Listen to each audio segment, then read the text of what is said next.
with Donald Carpenter, and I am back. I am back. So let's get busy. You know what? I saw a report the other day that said that there were rattlesnakes, a record amount of rattlesnakes, and I think one of them bit my connection because of the rain, because of all the rain we've had. That has increased the vegetation, and because of all the vegetation, that has increased the number of rodents, and because of the number of rodents increasing, that's increased the number of rattlesnakes. So on your hike out there in the trails in the woods and out there in the desert and the mountains and from sea to shining sea, be careful because there are a record number of rattlesnakes. So that's something I just wanted to warn everybody because my wife and I do a lot of hiking together and we haven't seen any, but my friends have. So be careful about that. Another thing I wanted to mention today was, today is a kind of a sad day of remembrance. It's Holocaust Remembrance Day, known in Hebrew as Yom HaShoah. And so I just wanted to extend my condolences and grievances to all of our Jewish brothers and sisters out there for this horrific tragedy. Never forget and never again. So, we've been doing a lot of talking about taking care of your wife, and I actually put something online about how to make her a bubble bath, because I've been telling everybody, guys, you got to step up, clean the house once in a while, make your wife some dinner, make her a bubble bath. She's absolutely going to faint. And so I put on my website, www.familymansmvsg.com, and instructions, 4 steps, how to do it. It starts with bubble bath music, and then there's 4 techniques to a bubble bath, and then there's another article about 10 steps to the perfect romantic bubble bath, and then the last one is for the nerds out there like me. It's the science of bubble bath. So I was pretty excited about that. I put it up there with a picture of a beautiful woman taking a bubble bath, and my wife said it's a very classy picture, so don't get any funny ideas. And so there you go. You can learn all about what I've been recommending, taking care of your wife, stepping up, manning up, doing something that you'd never done before. But it's interesting because I found an article on The Blaze, which I seldom read, by one Matt Walsh, and it's entitled, "I Didn't Fall in Love with My Wife." And it was amazing. I'm going to read a little bit of it and talk about it a bit. It was absolutely fantastic, and it's right up my alley. It's right the theme of this show about manning up, taking care of your wife, your kids, loving your wife with all you got, sacrificing every day as Jesus sacrificed for the church. It's phenomenal. So I'm going to read this a little bit. So it's no surprise that we are so bad at marriage in this culture. We're bad at it because we don't understand it, and we don't understand it because we don't understand love. You can't forge a lasting marriage if all you know about love is what you learned from an Ed Sheeran song. I cracked up when I read that line. It's like trying to build a car when you think engines run on fairy dust. And that's essentially how many of us approach marriage. We believe it's fueled by some intense and mystical emotional force, a force that is inaccurately called love. And as soon as we run out of this mysterious cosmic gasoline, all we can do is send it to the scrapyard and find a new model. Boy, isn't that the tragedy of the truth? This view, he goes on saying, this view is popular in our society because it removes all responsibility and blame from the individual. Marriage is presented as a passive endeavor, established and destroyed by forces outside of our control. Love is something you fall into, like a puddle, and then out of, like an unsafe carnival ride. And there's not much you can really do to cause the one or prevent the other. Quote, things happen, we say. Oops, I'm married. Oops, I'm having an affair. Oops, I'm divorced. Oops, I'm married again. Oops, I'm divorced again. Oops, I'm lonely and isolated and everyone I've ever known resents me. Oops. I mean, I'm just cracking up every time I read a line from this guy. So he goes on. Let's just see what else he has to say, because I'm going to talk about it a little bit, but it's got some good points. But he says, Matt Walsh from The Blaze, here's the reality. These are our choices every step of the way. And that state which we've found ourselves falling into and out of is not real love. Real love is an act of will, a decision, a conscious activity. It is something you do and live. Love is chosen, and if it is protected and nurtured, it grows. Love is a sacrifice. Love is effort. Love is everything St. Paul describes in 1 Corinthians, and especially in Ephesians 5. Husbands, love your wives just as Christ loved the church and gave himself up for her to make her holy. Love is dying to the self. Love is many things, and none of them happens by accident. Yay, I'm just going to applaud Matt Walsh. Don't know who he is. Haven't read any of his material before, but I'm just going to applaud him because what he's saying is the absolute gospel truth. It's amazing.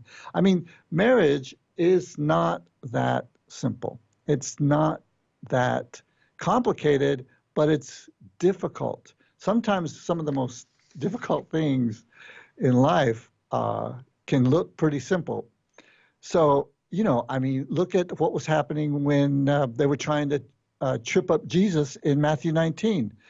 They were, oh, well, how many times can you get divorced? Or should you get divorced? Or why get married? And they're having this discussion with him. And he says, haven't you read that in the beginning, the Creator made them male and female and said, for this reason, a man will leave his father and mother and be united to his wife, and the two will become one flesh? So they are no longer two, but one flesh. Therefore, what God has joined together, let no one separate. They were used to having divorce in their culture. As a matter of fact, you could divorce over and over again. Just present a bill of divorce and poof, she was gone. But it's funny what the disciples said afterwards, because they were like, well, wait a second. They said, the disciples said in verse 10 of Matthew 19, if this is the situation between a husband and wife, it's better not to marry. So it's difficult. And the disciples are saying, well, then maybe we just shouldn't do it. That cracks me up, because it doesn't happen with the fluffy little love dust sprinkled on you by some magical fairies that's just going to transform your life forever and ever in this blissful state. We know that. So how does it work? It works through sacrifice. It works through discipline. It works through the grace of God. So there are things that we don't have the power to do that he can help us with, and he does help us with. You just have to turn it over and say, Lord, I would love to be in love, and I would love to be married, and I'm giving it up to you. And his response will be something phenomenal, especially in the bonds of marriage. And then Jesus finally goes on to say in verse 11, not everyone can accept this word, but only those to whom it has been given. So if you've been married, and if you are married and you find yourself struggling, remember it's a sacrifice, and you are called to lay down your life each and every day for your wife and for your husband, and do what I'm saying. Do the simple little things that are not so hard to do, like a bubble bath or dinner or ballroom dancing. I mean, that seems to me would be an amazing way to enhance what you've got going with that beautiful woman that you were, when you were stammering there on the altar saying, I do, putting the ring on her finger. That's the woman that you need to take care of. And come back home, man up, do your job, take care of your wife, take care of your kids, make the bubble bath. I think you'll find that those decisions, conscious decisions that you make to love and to give your whole heart and to make those sacrifices will reward you more than you've ever thought possible. He goes on to say in this article, I'm just going to read a little bit more because it was pretty fascinating. So here it goes. It's especially crucial for married couples to keep in mind that they will be together. And when they're together, sometimes there are emotionally dry seasons that last for long stretches. During this period, there is little attraction, and there is little emotional benefit from being around each other. But these couples that go through this but are committed still love one another. They gain no emotional benefit, but they are still in love. They love because they understood that love is an act of devotion and that they were not relieved from the duty of that devotion just because they no longer felt warm and fuzzy.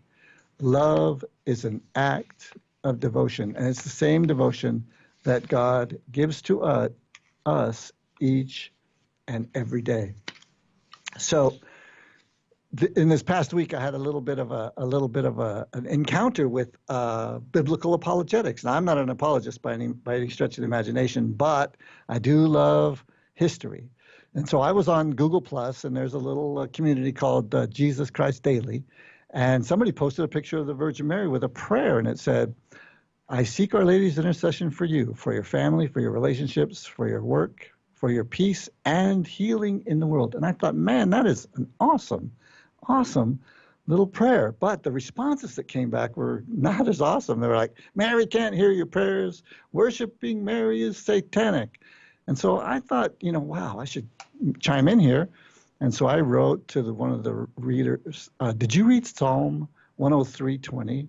It's an awesome prayer directed straight to the angels.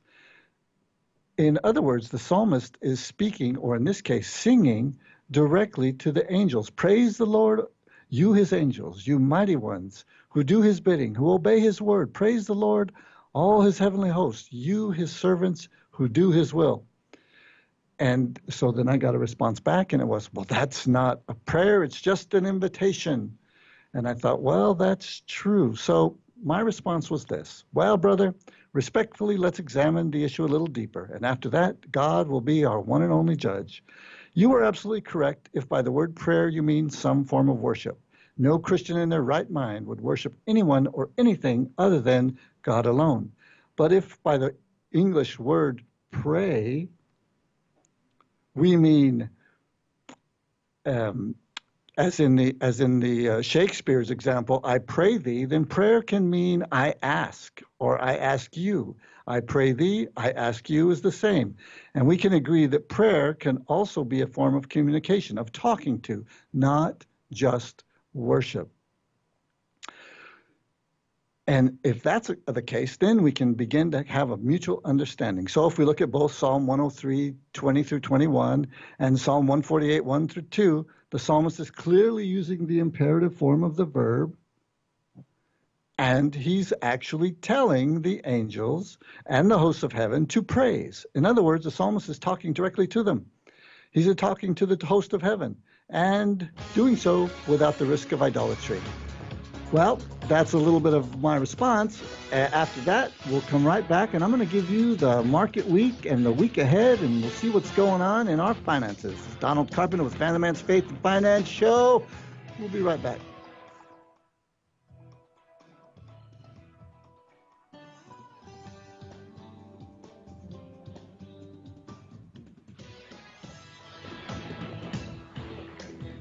NBC Talk Radio, 1050 AM. Some combinations were just meant to go together. Chips and salsa, refrigerator and freezer, the internet, and those cute little cat videos. At State Farm, there's another combination meant to go together: home and auto, as in combining your home and auto insurance with one agent, which leads to another combination: saving dollars and cents. Your State Farm agent, the DeSalvo Insurance Agency, is here to help life go right. Combine home and auto and see how much you can save.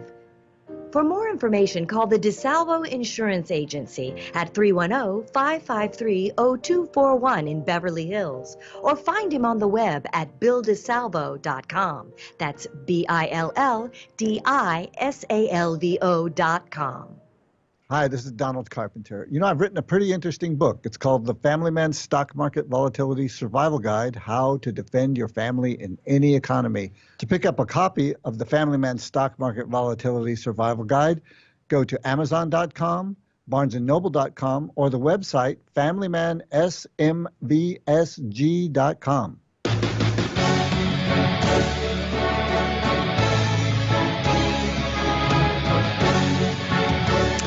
Well, we're back. Nice little break, taking a little breather, and we're back with more information for you. I'm going to go on with a little bit of this apologetics because I kind of was excited about doing it, and then we'll talk about the market. So let's talk about that a little bit, just a little bit more. Okay, so what else was I saying to this guy? Oh, I said, yeah, Jesus gave us a clear example of the dead praying, i.e., asking for a blessing on the living in the parable of the rich man and Lazarus in Luke 16:19 through 31.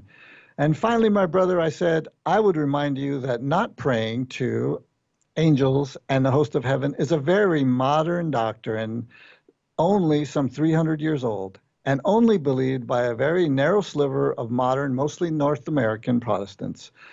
For some 1700 years, well after the Protestant split, 3/4 of the Christian world, Catholics, Eastern Orthodox, other Eastern Christians, Lutherans, and early Calvinists all believe, and still do believe, and exercise the biblically supported practice of supplications, prayers, intercessions, and thanksgiving be made for all men. All. 1 Timothy 2:5. That means living and dead, right? All. Christ is our one and only mediator, but he has organized heaven in such a way that he gives the saints in heaven the blessings of communion with saints here on earth. Compare Revelation 8:3 and 4, and the writings of Martin Luther and John Calvin on the subject, because they're pretty supportive of that, talking to saints and angels. And so, without the risk of idolatry, I ask you, my good brothers and sisters, to pray for me. God bless you. Anyway, that was my foray into apologetics, and it was quite fun. But like I said, I love history. And especially I love early church history. And there's a lot of it. There's a lot of it coming right out of the first century, like the writings of St. Ignatius of Antioch. He died in 108 Common Era, or AD as we used to call it. And he was a direct disciple of the Apostle John, John, who was with the Virgin Mary at the crucifixion of Jesus. So this St. Ignatius of Antioch has a lot to say about the role of bishops and how the early church was organized and about the sacraments. And so I just got fascinated by this apologetics thing, and it brought me to remembering another thing, which was, I don't know if you remember Dr. Walter Martin, but he used to be the original Bible answer man, and he was really famous for the book Kingdom of the Cults. And his replacement, who became the Bible answer man, was Hank Hanegraaff. He replaced Dr. Walter Martin in 1989. And he was well known among evangelicals as the Bible answer man and for answering questions on Christianity, denominations, in his on the Bible in his nationally syndicated show. So I got this article from Christianity Today, and it was talking about Hank because on Palm Sunday, he joined the Orthodox Church. And he actually talked about that on his radio show. He's a champion of evangelical Christianity, and he is best known for arguing against cults and heresies and non-Christian religions. His 20 books include titles like Christianity in Crisis, The Counterfeit Revival, and Kingdom of the Cults, revised with Walter Martin. And so on his show, he was defending his change from Protestant Christianity to Orthodox Christianity. And he said, people are posting the notion that somehow or other I have walked away from the faith and am no longer Christian. He said, look, my views have been codified in 20 books. My views have not changed. He said that he and his wife had been attending the Orthodox Church for 2 years, and that his journey to Orthodoxy began with a trip to China, of all places. He said, I saw Chinese Christians who were deeply in love with the Lord, and I learned that while they may not have had as much intellectual acumen or knowledge as I did, they had life, he said. So on the flight back, he began to have a little crisis of faith. He wondered if he was comparing his ability to communicate truth with their deep and abiding love for Christ, and whether or not he had that deep and abiding love. So he began to study the idea of theosis, the teaching of seeking union with God, and it led him back to the early church, and that's where apologetics comes in. He was studying, that's where early Christian history comes in. And so he finally says in this article, I have been impacted by the whole idea of knowing Jesus Christ, experience Jesus Christ, and partaking of the graces of Jesus Christ through the Eucharist or the Lord's table. He said, nothing has changed in my faith. And I think that's absolutely amazing. So now I'm going to get off this apologetics bandwagon soapbox, which I just got on for the first time ever. And I am going to talk about something else I know a little bit about, which is the markets and the economy in the week ahead. Don't forget, you can't do anything that I recommend. You can't take my recommendations and go out and buy anything. You can't do it. You got to get your own advisor. You got to work with somebody that you trust and somebody that's been able to prove themselves. And I'm just giving you my opinion and what I think. But I want to know who told you 3 weeks ago that we were in a growth accelerated environment. Who told you that? Yes, it was me. I told you that, but I can't take credit for it myself because I hire the best. And my analysts have been on this bandwagon since right after the election, and they've been right for 6 months. We are in a accelerating growth environment. And what did I say to take a look at? I said to take a look at tech, financials, consumer discretionary, and healthcare. By the way, check it. You can go back to my website and listen to all the podcasts. It's exactly what I said. And guess what? Take a look at those 4 sectors today: tech, financials, consumer discretionary, and healthcare. Guess what? They're pretty great. So anyway, I would stay away, and I am staying away from bonds, commodities, anything that looks like a utility. So if you're watching the Dow, which most people do watch, you're essentially watching slow growth. So the Dow was up 0.5% last week. The S&P 500, which is the 500 largest companies in the country, it was up only 0.8%, just a little more than the Dow. But the Russell 2000 was up 2.6% last week. The NASDAQ was up 1.8% last week. And high beta stocks, that is potentially growth stocks, they were up 1.2%. So I ask you again, are you sitting on the sidelines? Are you mad because the person you wanted for president didn't win, so you're not going to participate? You're not making any money. Hey, let's look at the week ahead. So today, the Chicago Fed National Activity Index came out along with the Dallas Fed survey. Tomorrow, the Case-Shiller Home Price Index comes out, and new homes, as well as new home sales, consumer confidence, the Richmond Fed, and investor confidence. Wednesday will be mortgage applications and the petroleum report.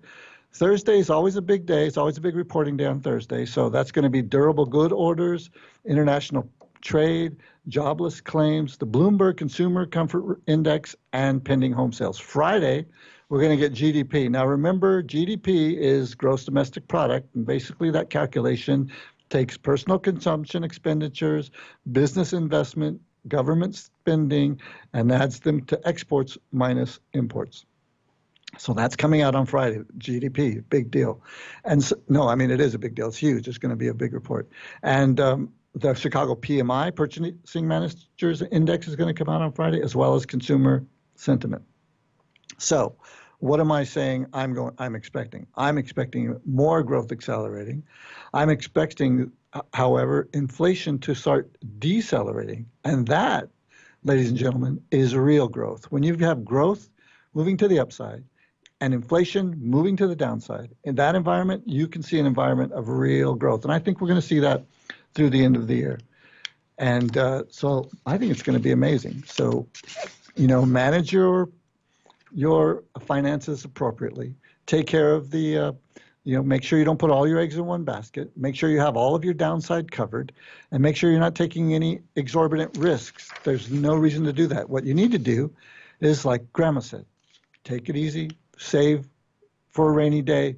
Don't put all your eggs in one basket. I love all those cute little sayings that our grandparents used to say because, quite frankly, most of them were absolutely true. And when we get away from that, we find ourselves taking undue risk.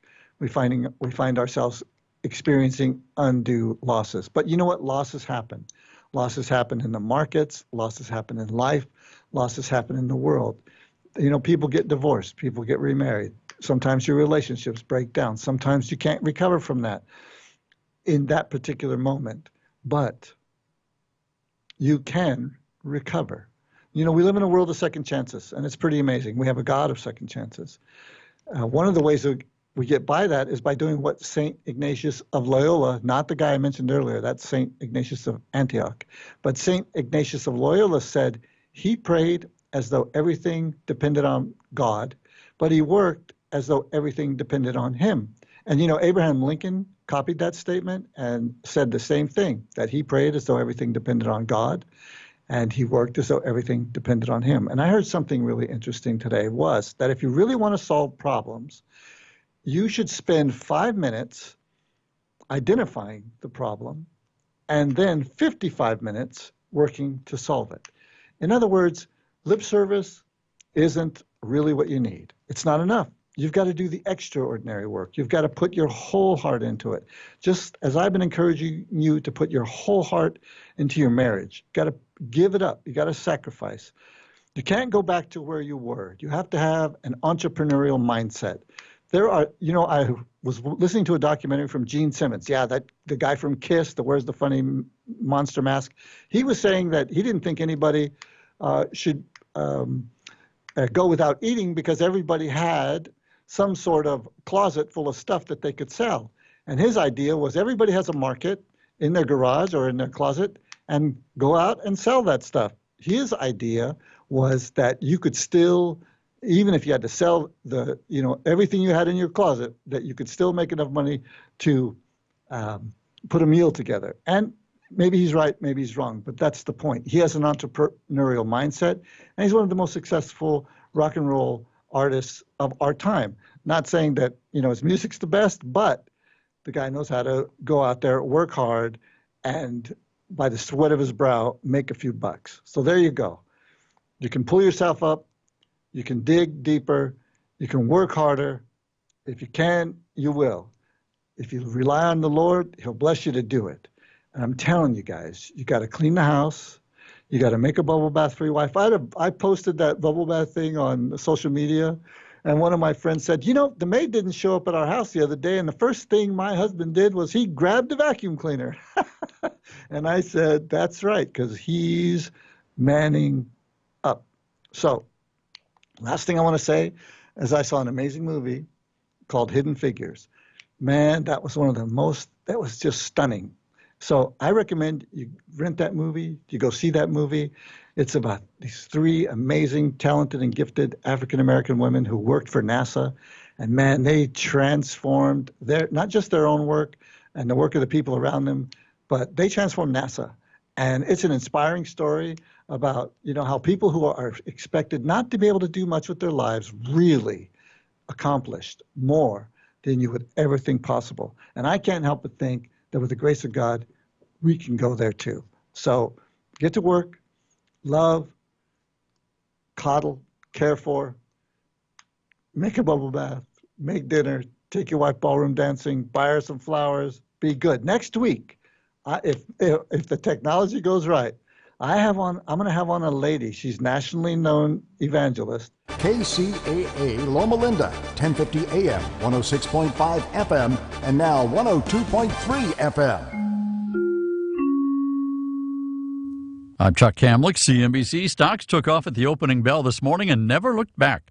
The Dow jumped 216 points today, the Nasdaq 73 to a new record, and the S&P picked up 25.